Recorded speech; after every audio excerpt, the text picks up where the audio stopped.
With guilty children. Have a nice hand for Betsy Salkind. How about for her?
Now, wasn't that entertaining, huh?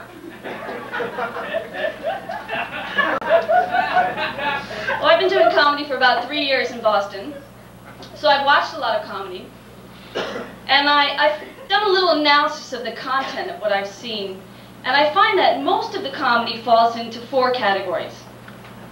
Number 1, masturbating and other dick-oriented jokes. Number 2, farting and other excretory things. 3, drunk driving and state troopers.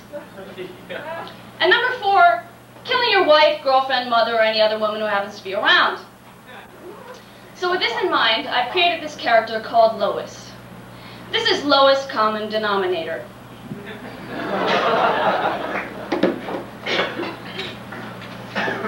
Okay, so here's how this works. See, I tell the jokes and you laugh, okay? So, what do you call a guy with no arms and no legs lying on your front doorstep? No, it's a fucking mat. Fuck you. Okay. So, why did the state trooper pull over the drunk driver? To get a fucking blowjob. Okay, here's another joke. I'm going to tell the joke, you're going to laugh. Okay. So, why did the chicken cross the road? To fuck its mother!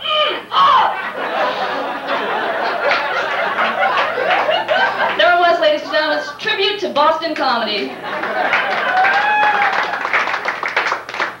Well, there's an old children's tale by Hans Christian Andersen called The Emperor's New Clothes. And I've rewritten this and modernized it a bit and renamed it. So this is a story called The Emperor's Getting Fucked. I hope you like it as much as I do. I like it very, very much. Once upon a time, there was a little kingdom called Bostonia. And in this kingdom, there was a comedy club. Old people went there on dates, or with friends, or by themselves. People who had jobs they hated and needed a few laughs. Just heard abuse, and the cruel treatment of foreigners, or native-born minorities, and many other subjects that bring much amusement to those very groups of people in their day-to-day lives.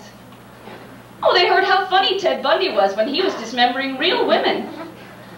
They heard that handguns should be made legal because of the way some women talk. You too? Me too! Justifiable homicide? Sure.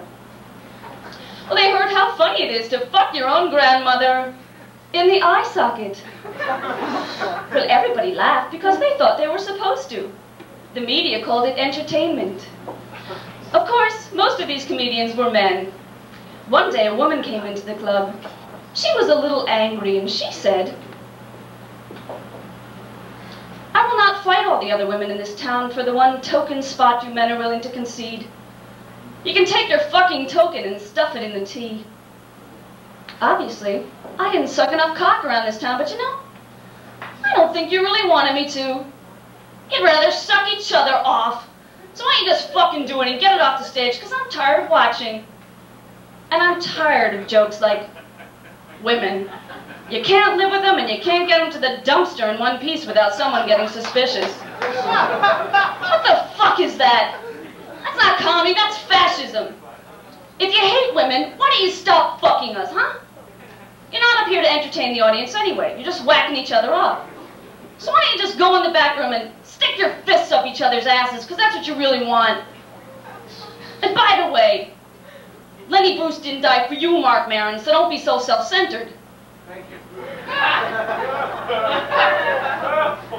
Well, she was quickly hauled away to an asylum, and things carried on much as before. Occasionally, there would be a comic who had something to say, who made fun of things that harm people instead of the people who were harmed. Well, the manager told these comics that he liked their work very much, but couldn't give them any stage time or money because the audiences were stupid and hostile and wouldn't understand and would heckle them. Oh, then the manager was so wise that he knew that each and every one of you were stupid just from taking your money at the door. Well, and besides, like all good Weimar Germans, the managers were making a lot of money from the theater of hate. Now, the comedians who didn't do this bad comedy that I described earlier never said anything because they were afraid they wouldn't get any more work. The audience members never said it wasn't funny because the few psychopaths laughed very loud and were threatening, and the rest of the people were afraid they would be told they had no sense of humor. Now, this story has two different endings. Ending one. One day, a little girl came into the club. Well, she was 25, but they called her a girl. She pointed to the stage and said, "This isn't funny." The audience members looked at each other and said, "My God, she's right. This isn't funny." Soon the comedians found themselves naked on stage, with no obscenities to cover up their lack of material. Oh, they tried everything. Farting, masturbating, shitting. But still, they couldn't get the audience to laugh. The comedians grew frightened and then terrified that the repo men would come for their car phones. The audience was unsympathetic and demanded their money back and walked out of the club. Of course, in this mythical kingdom, there really was a free market economy, and supply really did have something to do with demand. And so the managers were forced to offer better comedy. Well, these new comedians came from a variety of racial and gender groups. Their comedy was intelligent. It pointed out the absurdities in life. It taught people things. It made fun of racism instead of blacks. It made fun of sexism instead of women. It was challenging, and it didn't hurt. And you know, a miracle happened. The people laughed, and it felt good. Ending two. One day, a little girl came into the club. Well, she was 25, but they called her a girl. She pointed to the stage and said, "This isn't funny." She then told a parable called "The Emperor's Getting Fucked." Most people didn't understand. They thought it was just another joke. Well, they didn't care for it much. It made them very uncomfortable. A few people knew she was right, but they were afraid. So they kept their mouths shut and went along with the crowd. Someone called the Bostonia police and she was handcuffed and hauled away. Or more likely, she was merely banned from the club. This would be a very sad story. The end.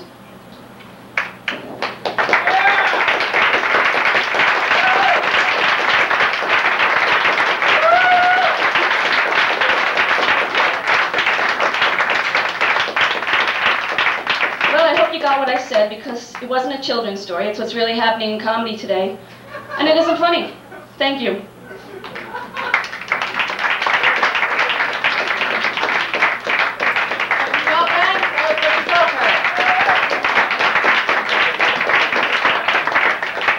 Betsy will be appearing this week at the South Boston YMCA if you have a night out.